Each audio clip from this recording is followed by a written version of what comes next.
You know, I got to thinking about something today, and it dawned on me that some of the most successful people that I know are some of the stupidest people I know.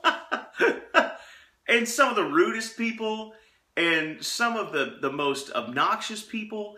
Did you ever meet somebody who made a lot of money or was very successful in some area of their life, and you thought to yourself, how in the world did they ever get there? How in the world did somebody ever find themselves in that kind of position with that kind of personality or with that kind of character flaw or whatever it is about them? And here's what I want you to know. If you're looking around you and you're seeing those things, that's proof positive that you don't have to be perfect to make it big.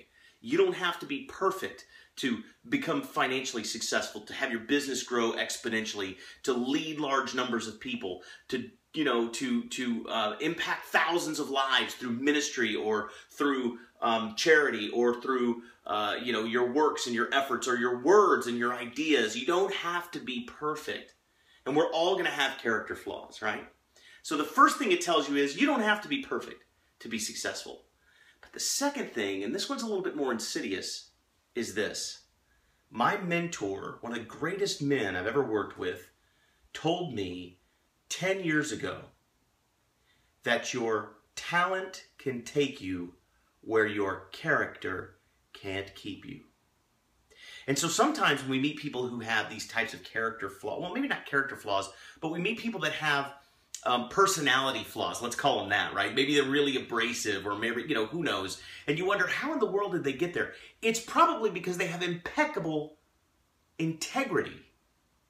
And so people are willing to overlook all kinds of things if your integrity is impeccable. If people can believe you when you say something, if people can depend on you to be where you say you'll be and do what you say you'll do, you can, well, I shouldn't say you can be abrasive, but we know people who are abrasive, or we know people who have kind of opposing personalities, but if they have impeccable integrity, it overcomes that. Their character allows them to transcend those personality flaws or personality quirks that maybe makes them less than attractive to some folks. But do you understand that if you're the most gregarious, just lovable, just funny, just all kinds of great, but if you have crappy integrity, and by the way, integrity is one of those things you either have it or you don't. You can't have a little bit of integrity or kind of be integrous. No. You either have it or you don't. So if you don't have any integrity, but you're just a really likable guy, here's what will happen. Your talent can take you to levels of success that you won't be able to sustain because you won't have the trust long-term of the people around you, and they won't know that they can depend on you. So sometimes when you see people in these uber high, some of them are geared up for a fall because their talent has taken them somewhere that their character won't keep them. And I don't wish that on anyone. I just know that it happens, right?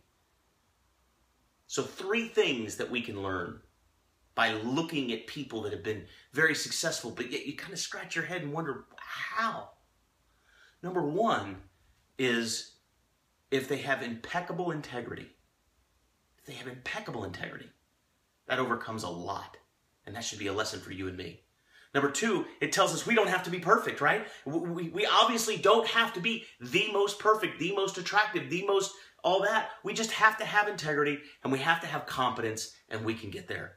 And then the third thing it tells us is that not all of them are going to be where they are right now. Some of them are geared up for a fall because their talent has taken them places their integrity can't keep them. And that's important for you and I to recognize too, right? Because if we have some cracks in our armor, if we have some cracks in our integrity, we need to go to work on those right away, especially if we're already accelerating in our careers, if we're already climbing, if we're already ascending to something greater.